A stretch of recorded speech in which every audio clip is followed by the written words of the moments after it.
Sa ngalan ng Ama at ng Anak at ng Espiritu Santo. Amen. Sumainyo ang Panginoon. At sumaiyo rin. Mga kapatid, aminin natin ating mga kasalanan upang tayo maging marapat gumanap sa banal na pagdiriwang.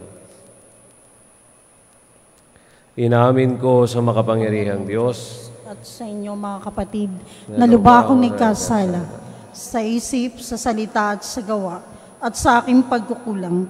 Kaya isinasamo ko sa mahal na Berheng Maria, sa lahat ng mga anghel at mga banal, at sa inyo mga kapatid na ako'y panalangin sa Panginoong ating Diyos. Kaawaan tayo ng makapangyarihang Diyos, patawarin tayo sa ating mga kasalanan, at patubayan tayo sa buhay na walang hanggan. Amen.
Manalangin tayo. Ama namin makapangyarihan, sa pagdiriwang namin sa pagsilang sa kalangitan ng Obispong San Buenaventura, umunlad nawa kami sa karunong itinuro niya upang matularan namin ang maalam niyang pag-ibig sa iyo sa pamamagitan ni Jesucristo kasama ng Espiritu Santo, magpasawalang hanggan. Amen. Ang lahat po ay magsiupo.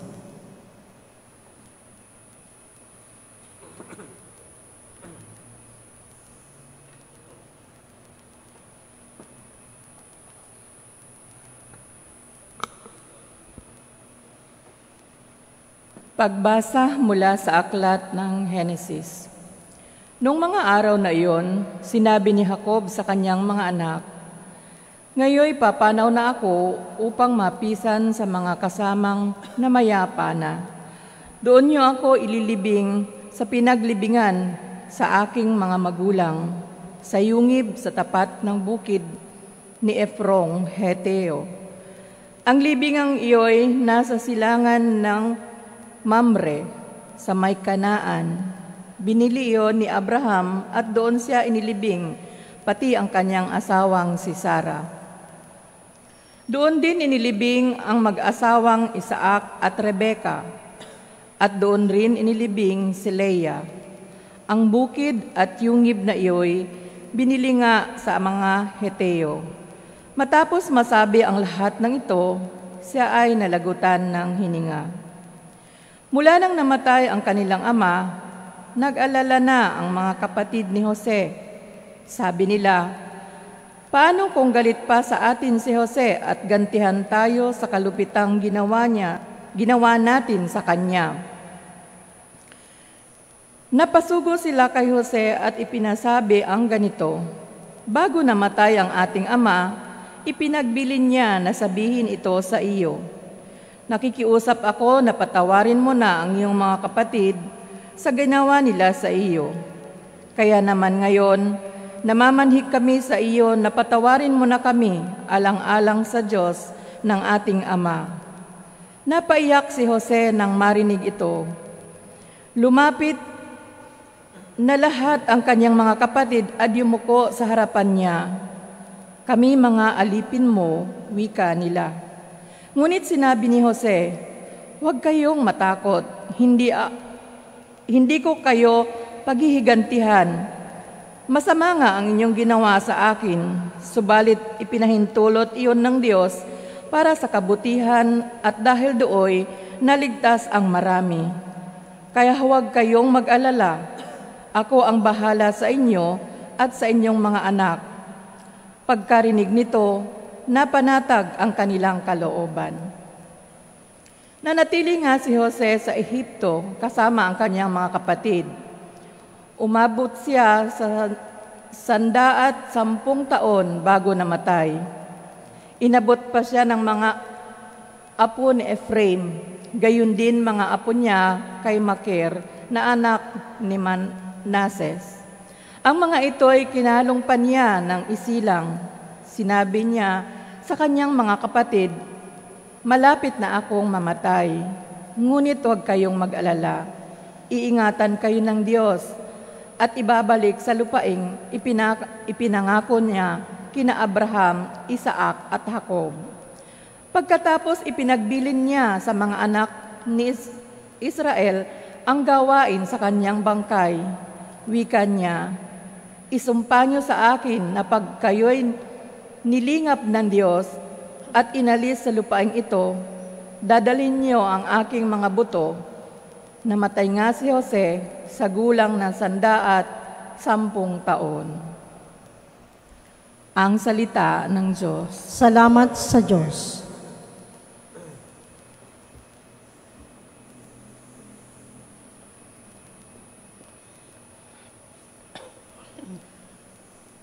Ang Diyos ang siyang tumutulong sa tanang napaampon. Ang Diyos ang siyang tumutulong sa tanang napaaampon. Dapat na ang Diyos, itong Panginoon, ay pasalamatan. Ang kanyang ginawa sa lahat ng bansay dapat ipaalam. Siya ay purihin, suubi ng awit ating papurihan. Ang kahangahangang mga gawa niya'y dapat na isaysay. Ang Diyos ang siyang tumutulong sa tanang napaaampon. Tayo ay magalak, yamang lahat tayo ay tunay na Kanya. Ang Kanyang pangalan, ang pangalang banal, napakadakila. Lahat ng may nais maglingkod sa poon, dapat na magsaya. Siya ay hanapin at ang Kanyang lakas ay siyang asahan. Siya ay hanapin upang mamalagi sa Kanyang harapan. Ang Diyos ang siyang tumutulong sa tanang napaaampon. Ito'y nasaksihan ng mga alipit anak ni Abraham. Gayon din ang lahat na anak ni Jacob na kanyang hinirang. Ang Panginoong Diyos ay Panginoon, siya ang ating Diyos. Sa kanyang paghatol ay ang nasasaklaw buong sangsinukob. Ang Diyos ang siyang tumutulong sa tanang napaaampon. Ang lahat po ay magsitayo.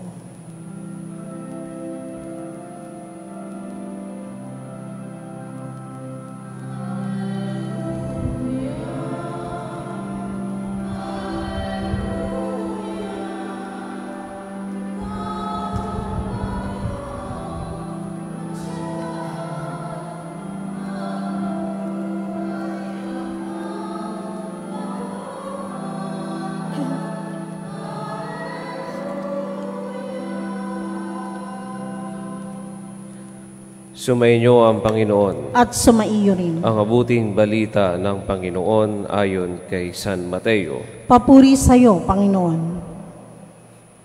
Noong panahong iyon, sinabi ni Jesus sa kanyang mga apostol, walang alagad na higit kaysa kanyang guro at walang aliping higit sa kanyang Panginoon. Masiyahan ang alagad na matulad sa kanyang guro at ang alipin na matulad sa kanyang Panginoon. Kung ang puno ng sambahayan ay tinawag nilang Beelzebul, lalo na nilang aalimurahin ang kanyang mga kasambahay. Kaya huwag kayong matakot sa kanila, walang natatago na di malalantad o nalilihim na di mabubunyag. Ang sinasabi ko sa inyo sa dilim, ulitin ninyo sa liwanag, at ang ibinulong sa inyo ay inyong ipagsigawan. Huwag ninyong katakutan na pumapatay ng katawan, ngunit hindi nakapapatay ng kaluluwa. Sa halip ang katakutan ninyo ay nakapapatay ng kaluluwa at katawan sa impyerno. Hindi ba'y pinagbibili ang maya ng 2 isang pera? Gayunman, kahit isa sa kanila hindi nahuhulog sa lupa kung hindi kalooban ng inyong Ama. Maging ang buhok ninyo'y bilang na lahat, kaya huwag kayong matakot, higit kayong mahalaga kaysa libu-libong maya. At sino mang kumilala sa akin sa harapan ng mga tao ay kikilanlin ko rin naman sa harapan ng aking amang nasa langit. Ngunit ang magtatuwa sa akin sa harapan ng mga tao ay tatatuwa ko rin naman sa harapan ng aking amang nasa langit. Ang mabuting balita ng Panginoon. Pinupuri ka namin, Panginoong Sokristo. Ang lahat po ay magsiupo. Sa unang pagbasa po ay ibinahagi ulit sa atin ang pangyayari sa buhay ni Jose nung sila ay nasa Ehipto. Kapag ito pong aking nababasa, ako ay nagtatanong sa aking sarili, bakit kaya ang mga magkakapamilya ay hinihintay pa ang yugto ng kamatayan bago magpatawaran? Bakit kailangan mong hintayin na nang hihina ka na sa kakahihingi ng tawad o sa magpapatawad? Bakit kailangan kung nakaratay ka na sa karamdaman, saka mo lang iisipin na makipagbati sa iyong kapatid o sa iyong mga magulang? Huli na ang lahat. Doon sa unang pagbasa, bago sabihin ni Jose na siya ay malapit ang mamatay, sila ay nagkasundo-sundo na. At nung siya ay nasa kanyang banig ng kamatayan o karamdaman, sinabi niya na hindi kayo pababayaan ng Diyos. Kaya nga, sa ating pamilya, pag-uwi natin sa atin, pag tinignan natin ang ating relasyon sa ating mga kamag-anak, kaibigan, o sino mang kakilala, tanongin natin ang ating sarili, kailan ako hihingi ng tawad o kailan ako magpapatawad? Sa mabuting balita, sinabi ng Panginoon na hindi niya tayo pababayaan. Ngunit ang hindi natin pagkapatawad sa kapwa ay pagpapabaya natin sa ating sarili at sa ating kapwa. Kung tayo ay gano'n na lamang ang paghingi ng tawad sa Diyos, bakit hindi natin ibigay ang pagkapatawad sa iba o humingi ng tawad sa iba?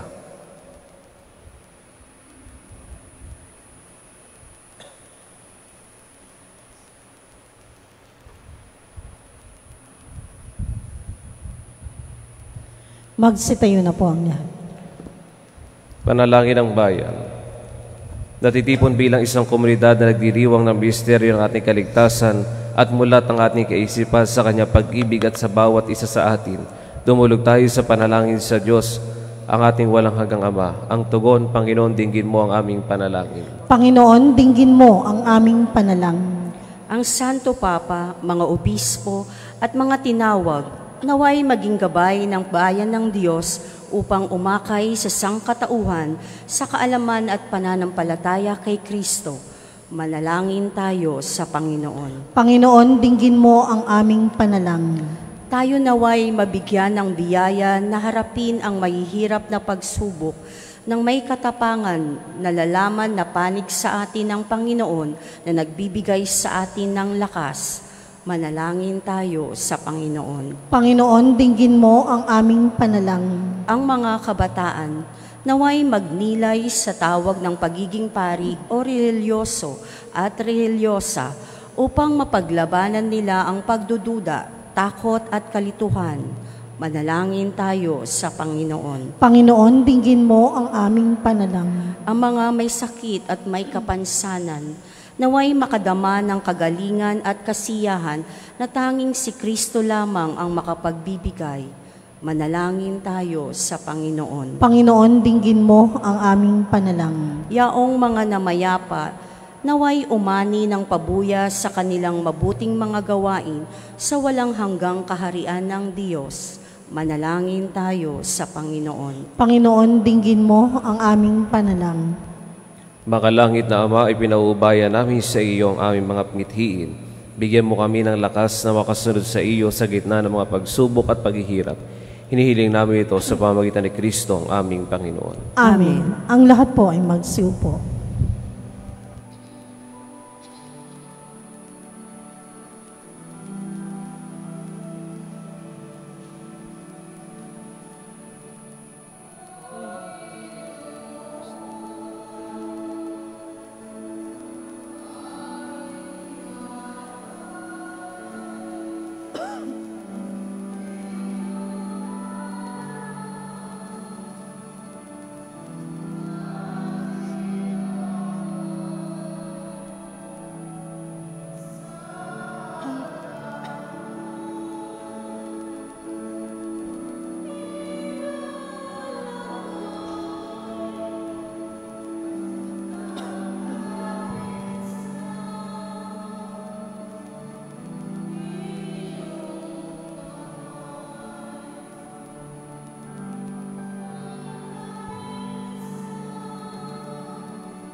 Ang lahat po ay magsitayo.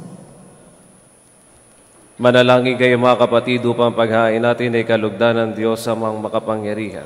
Tanggapin nawa ng Panginoon itong paghahain sa iyong mga kamay, sa kapurihan niya't karangalan sa ating kapakinabangan at sabon sa bayanan niyang banal. Ama naming lumikha, tunghayan mo ang mga alay na nasa dambana. Ngayong kami naghahain para sa San Buenaventura ay magunita sa ikapagkapatawad ng aming mga kasalanan at sa ikatutupad ng aming pagsamba sa iyong ngalan sa pamagitan ng Jesucristo, kasama ng Espiritu Santo magpasawalang hanggan. Amen. Sumainyo ang Panginoon. At sumaiyo rin. Itaas sa Diyos ang inyong puso at diwa. Itinaas na namin sa Panginoon. Pasalamatan natin ang Panginoong ating Diyos. Marapat na siya'y pasalamatan. Ama naming makapangyarihan, tunay nga marapat na ikaw ay aming pasalamatan sa pamagitan ng Jesucristo na aming Panginoon. Ngayong si San Buenaventura ay pinararangalan sa pamumuhay niyang totoong uliran at pagiging maaasahan sa panunungkulan. Kaya't si Jesucristo na maaasahan sa katapatan ay inihahayag sa pangasiwa sa sambayanan. Ang malasakit na mga ulirang tagapangasiwa noon ay nagpapatuloy magpahanggang ngayon. Sa mga panalangin kanilang iniuukol, kaisa ng sambayan mong dito'y nagtitipon. Kaya kaisa na maakarisawit ang papuri sa iyo, nang walang humpay sa kalangitan, kami nagbubunyi sa iyong kadakilaan.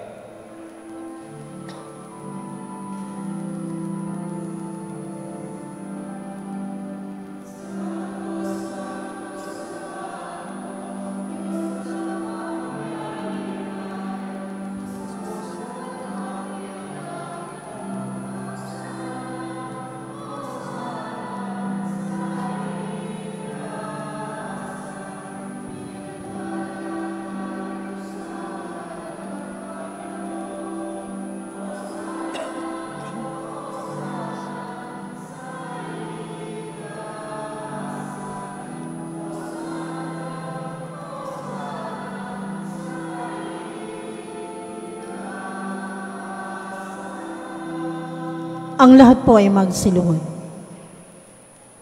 Ama naming banal, ikaw ang bukal ng tanang kabanalan, kaya't sa pamagitan ng iyong Espiritu gawing banal ang mga kaloob na ito upang para sa maging katawan at dugo ng aming Panginoong Jesucristo.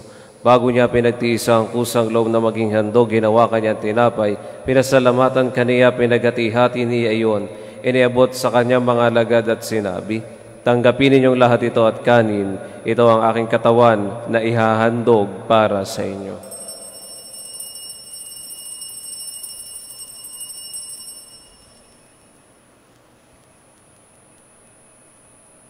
Gayon din naman nung matapos ang hapunan, hinawakan niya ang kalis, muli kanyang pinasalamatan, iniabot niya ang kalis sa kanyang mga alagad at sinabi, tanggapin ninyong lahat ito at inumin, ito ang kalis ng aking dugo, ng bago't walang hanggang tipan.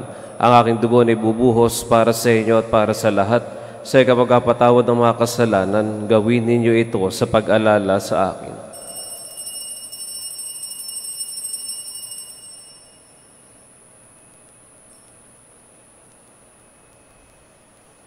Ipagbunyi natin ang misteryo ng pananampalataya.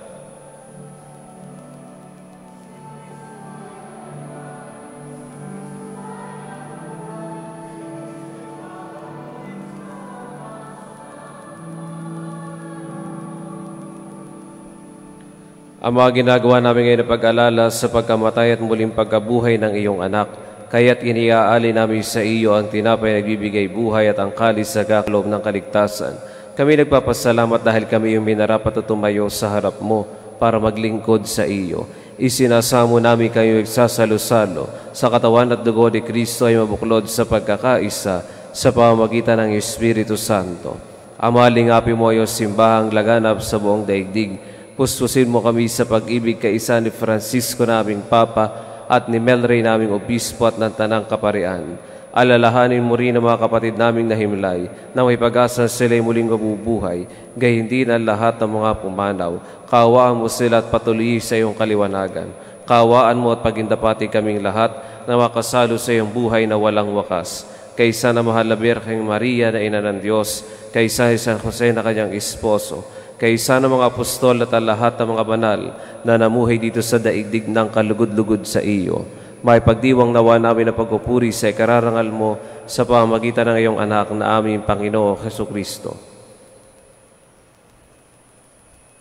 Sa pamagitan ni Kristo, kasama niya at sa Kanya, ang lahat ng parangal at papuri ay sa iyo, Diyos amang makapangyarihan, kasama ng Espiritu Santo, magpasawalang hanggan.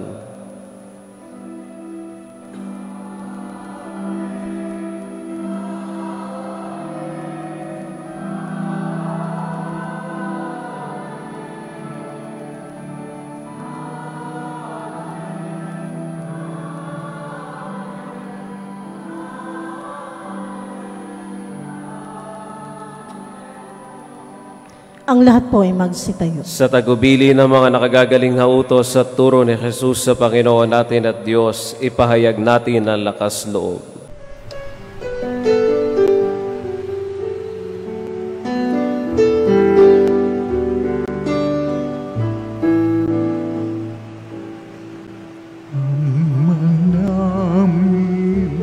Sumasalangit ka, sambahin ang ngalan mo, mapasamin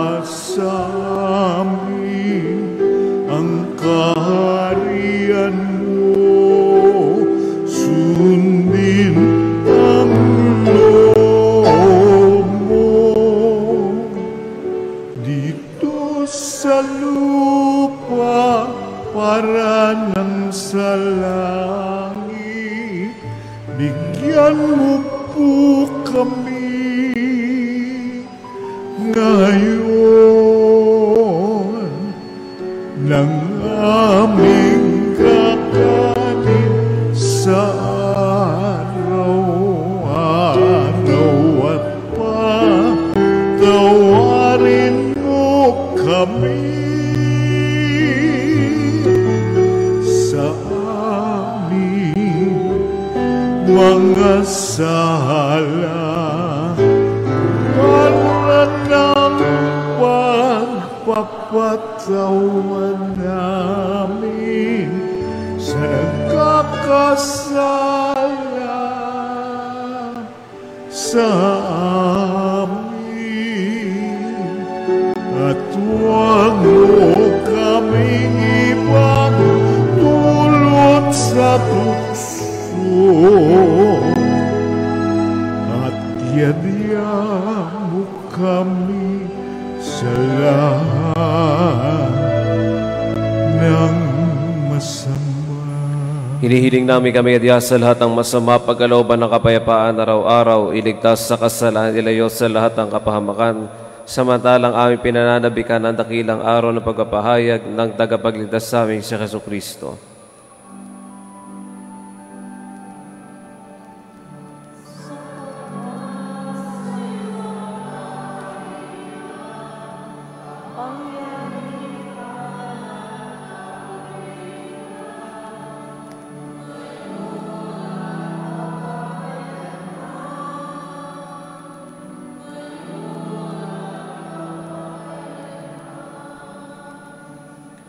Panginoong Jesucristo, sinabi mo sa mga apostol, kapayapaan ang iniiwan ko sa inyo.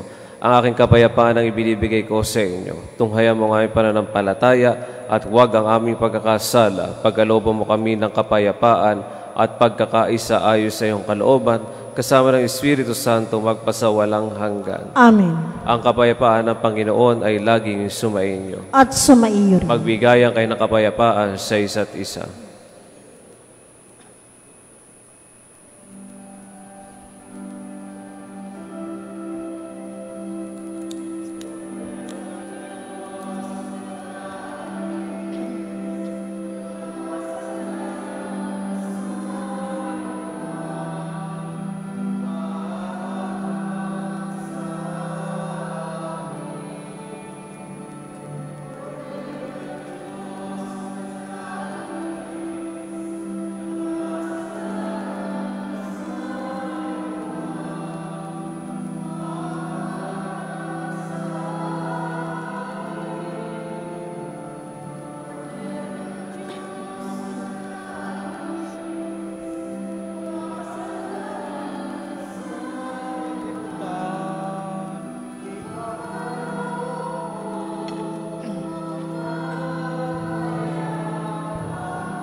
Ang lahat po ay magsiluhod.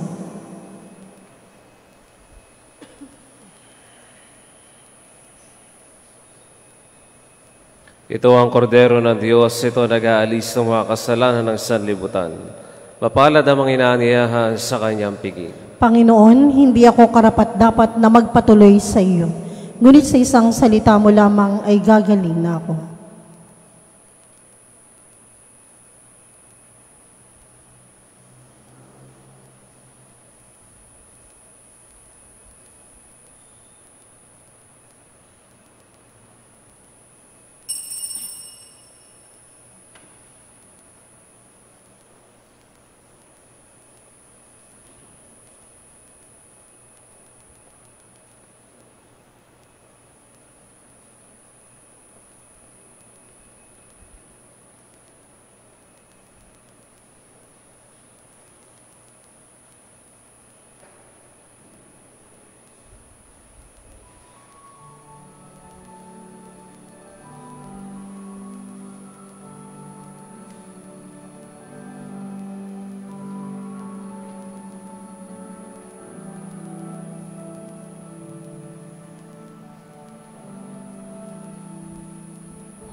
Magsitayo na po ang lahat. Manalangin tayo. Ama na ipagmahal, kaming nagsipakinabang ay dumadalangin ang pinananaligan ng ulira naming San Buenaventura ay maipahayag namin at ang itinuro niya ay magawa naming ganapin sa pamagitan ng Jesucristo kasama ng Espiritu Santo, magpasawalang hanggan. Amen. Para po sa panalangin at pagbabasbas, inaanyayahan po sa unahan na nagdiriwang ng kanilang karawan, anibersaryo ng kasal, mangingibang bansa kukuha ng pagsusulit. Isusunod po dito ang pagbabasbas ng mga religious articles, mangyaring pumunta na rin po sa unahan.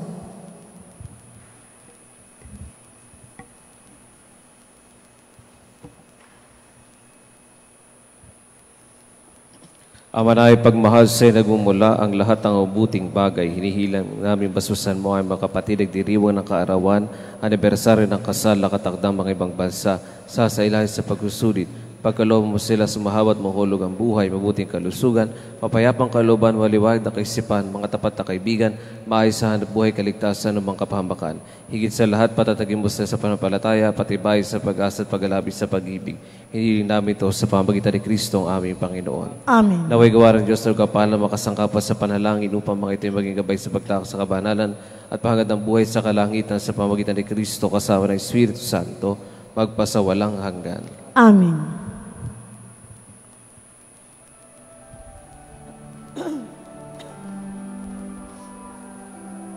Palakpakan po natin yung mga nagdiriwang ng kanilang karawan at anibersaryo ng kanilang kasal.